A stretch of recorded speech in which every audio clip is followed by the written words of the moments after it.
어, 방송이 시작된 거죠, 여러분? 네. 양해 좀 부탁드려요. 이거 찾아야 돼서 소리가 난다고. 지난주 방송이 이제 굉장히 조회가 많았습니다. 전주에 비해서 특히 이제 그 베트남 관련한, 이 베트남의 한국 배신에 관련한 내용에 대해서 굉장히 많은 분들이 공감 내지는 분노를 많이 하시더라고요. 그래서 이제 그 관련된 내용은 이제 다음 시간에 뭐 추가로 좀 해드릴 건데, 에, 고마만큼 뭐랄까요, 우리 국민들이 이 국내의 문제를 떠나서 전 세계적인 그 코로나 확산에 대한 추세를 걱정하고 계신다라는 말씀을 어, 드리게 되고 그걸 이해할 수 있는 상황이었습니다. 그렇게 되다 보니까 댓글도 굉장히 많이 와서 인상에 남는 댓글 몇 가지를 먼저 이제 얘기를 좀 해보려고 하는데요. 가장 많은 게 이제 저희 방송이 코로나 관련된 얘기를 꾸준히 하다 보니까 그 뭐라 그러죠? 그 노란 딱지를 계속 맞는 거야. 그러니까 다른 방송 같은 경우는 이제 코로나라는 단어를 아예 빼고 이제 자막이나 이런 데도 전혀 치질 않은 상황에서 이거를 전염병, 뭐 돌림병 이런 그 단어를 선택하면 쉽게 말해서 영어로 코로나라는 발음을 안 하면 이게 이제 노딱을 맞지 않는다. 그런 식으로 방송하는 게 어떠냐라고 하는 충고를 해주신 분도 있었어요. 근데 이게 뭐 홍길동전도 아니고 코로나를 코로나로 부르지 못하고 코로나의 문제를 지적하지 못하게끔 구글이 이 방송자들을 길들이는 행태 저는 강하게 저항할 것을 여러분한테 말씀드립니다. 저는 계속 코로나라고 할 거예요. 네. 송 작가의 고집은 못 말리죠. 또 다른 그 댓글 중에 이제 많은 분들이 그 저희 방송이 너무 편향됐다. 아니면 너무 송 작가의 뇌피셜이 강하다. 아, 또는 말하자면 그런 부분에 있어서의 일부 인정을 해라라는 댓글을 많이 써주십니다. 그런 댓글은 제가 보는 대로 삭제는 하는데 다른 분들 그 게시판에도 삭제되는지는 모르겠어요. 근데요, 어, 그 저는 기계적 중립을 싫어합니다. 그러니까 제가 그 할 수 있는 거, 제가 하고 싶은 거, 제가 생각하는 거를 여러분들한테 내놓고 평가를 받으면서 뭐 팩트에 대한 정리나 보충을 해주시는 거는 감사히 받는데 그게 아닌 다른 어떤 그 사상적인 거를 인정하라는 식의 그 요구는 받아들이기 힘든 거거든요. 뭐 대충 예를 들어보면 뭐 물론 우리 정부가 자랑하고 있지만 뭐 초기에 중국 중국에 대한 어떤 입금을 너무 늦게 시작하는 바람에 확산된 부분에 대한 책임 같은 걸 인정해야 되지 않느냐라는 적당히 돌려가는 듯한 뭐 이런 식의 논리를 저한테 이제 말하자면 강요하시는 분들이 계세요. 그리고 왜 그런 댓글을 다 지우느냐라고 항의하시는 분이 있는데 그런 류의 방송을 원하시면 여러분들이 그걸 원하는 분들이 선택해서 가서 그걸 들으시면 되잖아요. 송 작가의 방송은 송 작가 나름의 흐름과 개성 그리고 표현하고자 할 바를 명확하게 나가는 그야말로 독선적인 방송으로 할 것을 제가 다시 한번 여러분한테 약속을 드리겠습니다. 오늘은 오늘은 이제 가짜뉴스 검색대라고 하는 소제목을 달아봤어요. 무슨 얘기냐면 가짜뉴스를 공중파가 생산을 하는 거야. 원래는 민간에 돌아다니는 가짜뉴스들을 공중파가 검증을 해줘야 되는데 이 중앙일간지와 공중파들이 힘을 합쳐가지고 가짜뉴스를 만들어내고 여기에 대한 책임을 안 져요. 한 3, 4일 지나서 오보에 관련된 기사를 내기도 하기는 하는데, 막상 그 부분에 대한 책임을 안 지니까, 3일 전에 이걸 자극적으로 들었던 분들은, 그게 진실이구나 하고 넘어가 버린단 말이야. 이게 이제 프레임의 계속된 전환이거든요. 이게 이 조국 장관 청문회 때부터 계속된 거 아니야. 그네들이 주장해왔던 그 잘못된 가짜 뉴스들은 지금 법정에서도 그렇고 차후에 증인을 통해 가지고 전부 거짓말로 밝혀지고 있는데 하도 초반에 때려는 가짜 뉴스들에 대한 어떤 리워딩이 안 되다 보니까 그게 진실인 것처럼 주저앉는 경우가 생긴단 말이죠.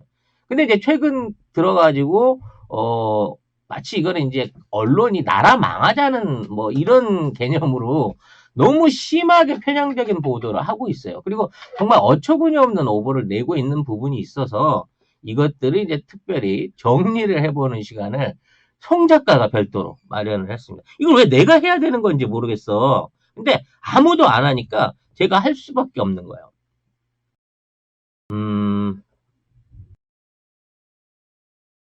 이제 먼저 얘기를 좀 하기 전에 일반적인 기레기들이 잘 얘기 안 하는 뉴스들을 제가 먼저 좀 얘기를 해볼까 합니다. 일단 뭐 제가 주장한다 그러면 이거에 대해서 또 편향적이라고 할 수 있으니까 영국의 BBC가 우리나라의 그 특집 그 방송을 해 주신 네, 그 내용을 가지고 얘기를 하겠습니다. 보미 작가 살 안 찝니다. 예, 요즘 보미 작가가 과도한 업무량에 시달려서 거의 이제 몸살이 날 지경이에요. 그 댓글 중에 그런 얘기도 있었어요. 스텝이 한 10명 되나 그랬는데 저는 10사람 몫을 하는 보미 작가랑 일을 하고 있습니다. 보미 작가의 문제는 뭐냐면 너무 많은 정보를 긁고 와. 그러니까 인덱스를 안 해주고 너무 통째로 정보를 긁고 와. 그러니까 제가 그 정보를 분석하고 정리하고 이 리뷰해서 방송을 만드는 게 너무 힘들어요. 너무 부지런한 거야. 밤을 새고 막 A4지 분량으로 100장이 넘는 자료를 해갖고 와서 자 이번 방송에 쓰세요 하고 재료로 던져준단 말이에요. 사실 제가 보미 작가한테 조련을 당하고 있는 거예요. 아주 정보의 폭탄을 맞고 있는 상황이거든요. 뭐 얘기가 좀 지나가는데 아무튼 이 BBC가 우리나라에 관련된 그 코로나 관련된 특집 보도를 했어요. 그래서 한국의 코로나19가 보여주는 교훈으로 추적 검사, 치료를 통해 갖고 생명을 구하고 있는 방법을 유일하게 쓰고 있는 국가다라고 하는 얘기를 한 거죠. 뭐 최근에 강경화 장관 인터뷰 내용은 이제 다음 시간에 월드 코로나 뉴스에서 알려드리긴 하겠지만 현재 1일 2만 회 이상의 세계 최고의 검사량을 보여주고 있다는 거.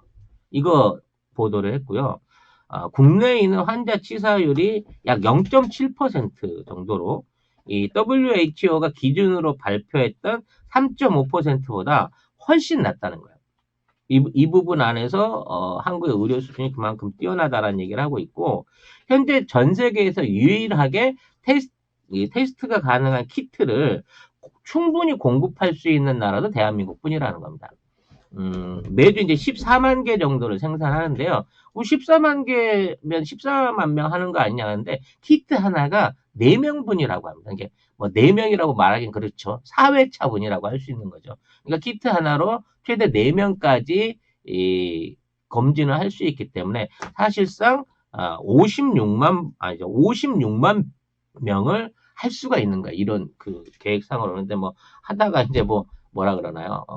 뭐 잘못 엉키거나 뭐 어떻게 넣는 게 검체에 실수가 있고 그러면 뭐 다시 이제 그거 버리고 다른 검체를 쓸 수 있겠지만 그만큼 50만 명분 이상을 검진할 수 있는 키트를 현재도 생산하고 있고 앞으로 이 필요에 의해서 지금에 있는 키트를 추가 생산할 수 있는 여력까지도 갖추고 있다는 거죠.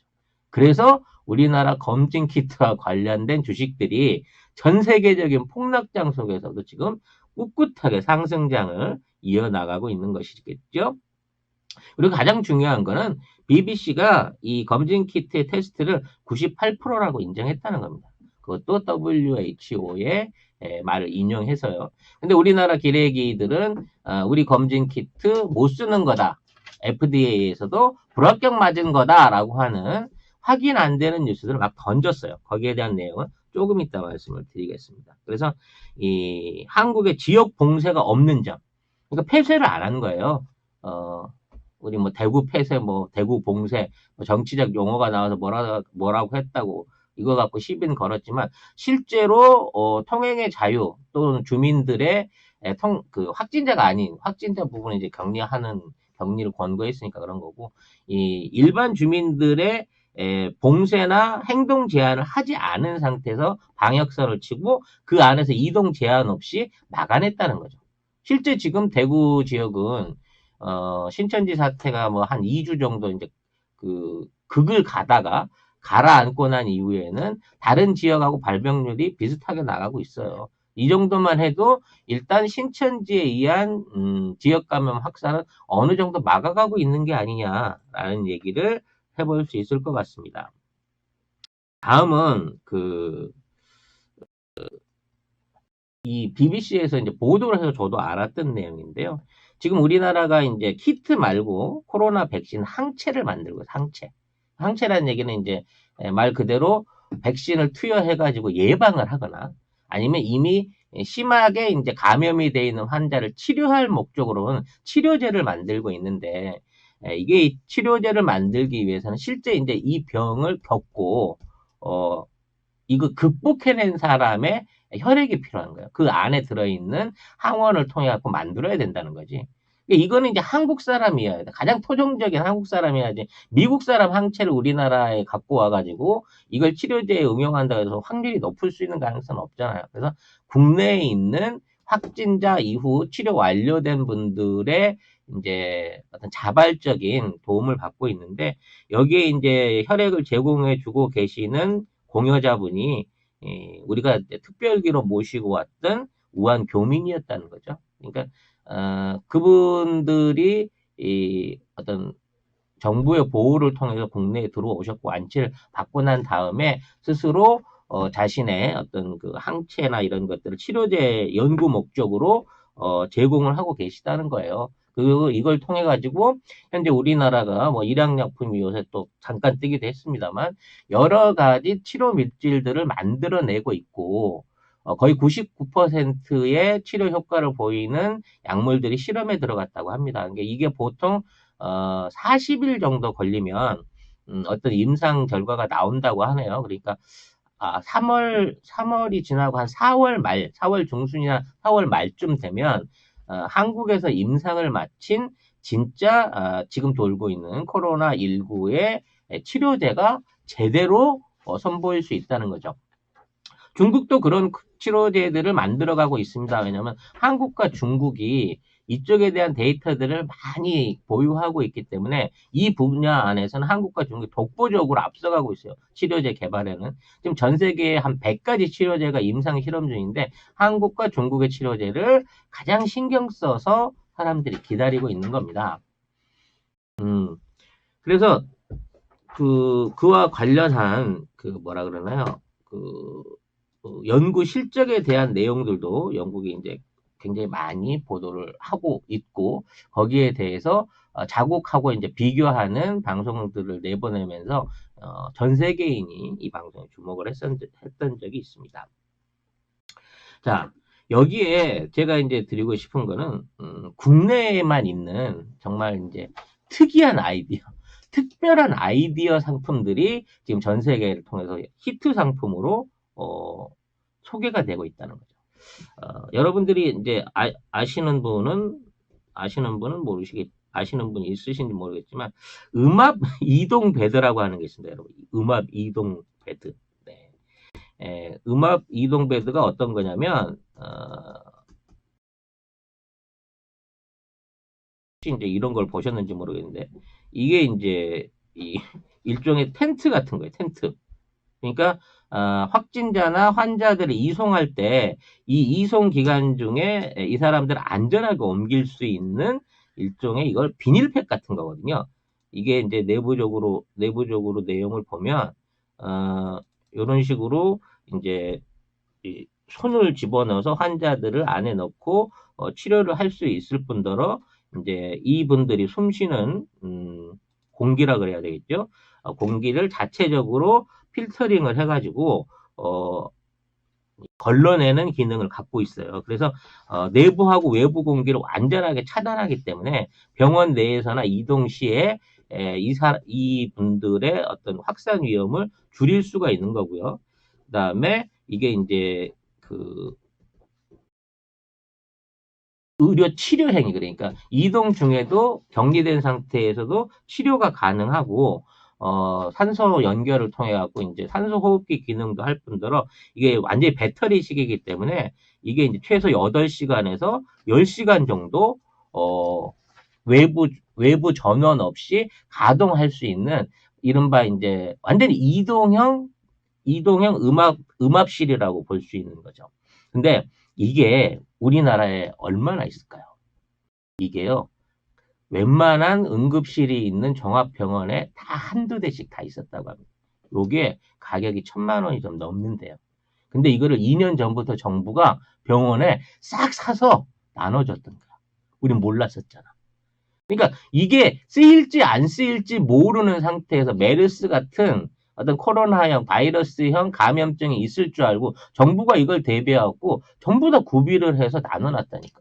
이게 이번에 이 대량 확산 사태를 막는데 굉장히 지대한 공을 한 장비인 거예요. 네. 역시 대단한 국가 아니겠습니까? 자, 그 다음으로 이제 드라이브 스루는 여러분이 너무 잘 아시니까 제가 요건 뺄게요. 이 드라이브 스루는, 사실 이게, 처음 이런 게 시작된 게 이제 햄버거집이나 커피숍 같은 데서, 스타벅스가 그렇죠. 맥도날드와 빨리 장사하려고 이게 차 타고 지나갈 수 있게 한 건데, 이걸 아이디어로 해가지고 이제 일종의 이제 검사 치료소를 만든 거예요. 그래서 전 세계가 지금 이 드라이브 스루를 따라가고 있죠. 이거 불편하다, 안 하겠다라고 했던 유일한 두 나라가 일본하고 미국이었는데, 지금은 태도를 바꿔서 이거 이제 뒤늦게라도 해야 된다라고 해서 미국에서 이제 이게 시작되기도 했었는데요. 그 얘기는 이제 월드 코로나 뉴스에서 가기로 하고, 요게 이제 드라이브 스루가 있다 보니까 이거의 개성형인 워킹 스루라고 하는 게 이제 대한민국에서 시작이 된 거죠. 워킹 스루는 뭐냐면 일종의 그 치료 박스 같은 거예요. 네. 이 박스를 세워놓고 이 박스 안으로 검진자가 들어오게 만드는 거죠. 그래서 검진자가 들어오면 여기 있는 그 작업, 외부에서 이제 연결되어 있는 작업대를 통해 가지고 검체 시료를 채취하고 환자를 내보내고, 그 다음에 내보낸 다음에 소독을 하고 다음 환자를 받고, 이런 방식으로 해서 실제 이제 드라이브 스루를 할 때 문제가 뭐냐면, 드라이브 스루에서 검체를 하는 사람이 끝날 때마다 한 번씩 소독을 하고 다음 사람을 만나야 되기 때문에 이게 이제 검진 기간이 길어지는 거예요. 그러니까 대기하는 사람 받고 가면 끝나지만 검체 채취했던 사람은 소독을 한 번 하고 다음 사람을 만나야 된다는 거지. 그래서 요것 때문에 시간이 걸리던 거를 역으로 뒤집어 가지고 채취하는 사람은 그대로 있는 상태에서 들락거리는 사람들과 그 방을 빠르게 검역할 수 있게 만드는 게 워킹스루인 거예요. 이 방식으로 하면 작업량이 7배에서 10배까지 늘어난다고 합니다. 그러니까 지금의 적체되고 있는 어떤 인원들을 확 늘려버릴 수 있는 아이디어가 이번에 제공이 된 거죠. 이것도 지금 이제 세계 뉴스에 나가서 난리가 나는 거예요. 네. 그리고 이제 이 안에 들어가는 게, 예를 들어 앞 사람이 혹시나 환자일 수 있는데 뒤에 들어가는 난 위험하지 않을까요? 라는데, 이 작은 부스 안에 음압 시설에서부터 자외선 소독기 끝나고 나서 연기 소독까지, 뭐 분무 소독까지 완벽하게 마칠 수 있기 때문에 이걸 통해서 앞으로 확진자들을 검진하는 새로운 아이디어가 될 거란 말이에요. 근데 우리는 확진자가 거의 없어. 이제 점점 줄어들고 있어.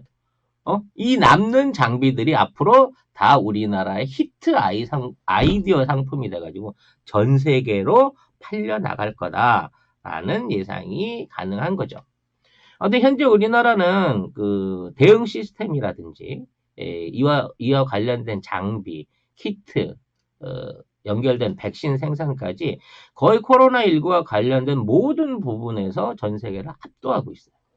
그래서 외국의 지도자들이 우리나라에 이 아이디어를 달라고 열심히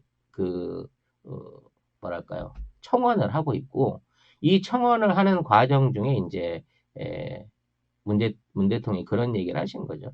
그럼 G20 정상들을 화상회의를 한번 모아보자. 모아서 거기에서 어떤 새로운 방식을 제안을 해서 지금 있는 걸 극복하는데 우리 대한민국이 리더가 되겠다. 우리 대한민국의 목표는 전 세계를 돕는 거다. 국뽕 뿜뿜 올라오지 않습니까? 그러면서 일종의 이제 대한민국의 검역 방식을 전 세계가 표준으로 채택을 해라. 그리고 그와 관련해서 지금 걸려있는 뭐 이제 160개국 이상이 이 입금 조치가 걸려 있어요. 우리나라 같은 경우에도. 그래서 이러한 이제 입금 조치에 관련해서 기준을 세우자. 예를 들어 병원 검사를 마친 사람이라든지 출국 전에 한국에서 이제 방역 검사를 각국에서 출발시키기 전에 마친 증명서를 가진 사람, 그리고 비즈니스라든지 뭐 이런 쪽에 이제 돼 있는 인원들 같은 경우에는 입금 인원에서 제한해서 세계적으로 올 수 있는 이 단계 그 뭐랄까요, 그 단절이다, 단절. 경제적인 단절이나 인적 교류 물자의 단절을 우리가 정리할 수 있는 표준 법안을 만들자라고까지 제안을 하고 있다는 거예요. 결국 전 세계가 자국민의 목숨을 건지기 위해서 대한민국에 의지하게 되는 이러한 상황이 나타나고 있다는 거죠. 어떻습니까? 네, 제가 방송 3주 전에 시작할 때 그랬나요?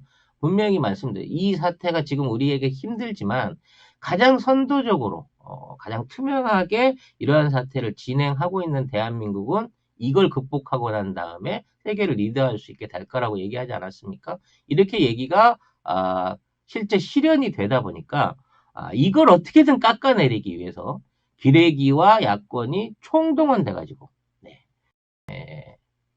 뭐랄까요, 정부 깎기, 지금에 있는 실적을 어떻게든 깎아내리려고 하는 뭐 이런 시도들이 시작되고 있어요. 하지만 이미 물 건너갔다. 니들이 프레임을 여기에다 짜는 순간 코로나19를 통해 문재인 정부, 현재 민주당이 잘못하고 있다는 프레임을 짜는 순간 이게 니네들 선거 전에 안 끝날 줄 알았겠지만 이게 역으로 부메랑이 돼서 지금에 있는 적폐 세력을 추려내는데 일종의 기준이 될 것이라는 얘기를 할 수 있을 것 같습니다. 지금 그 가습기는요, 제가 목이 너무 안 좋아서 건조해서 좀 피워 놓은 거예요. 그러니까 여러분들이 조금 눈에 거슬리더라도 양해를 좀 부탁드리겠습니다. 포켓몰에도 가습기 있으니까요. 네. 막 자랑할까? 이 가습기는요, 포드를 빼도 무선으로도 계속 된다. 네. 자랑 한번 해봤습니다. 여기와 관련된 디테일한 내용들은 뒤에 이어질 월드 코로나 뉴스에서 여러분들이 더욱더 국뽕 있게 이해하실 수 있도록 추가 자료를 준비했습니다.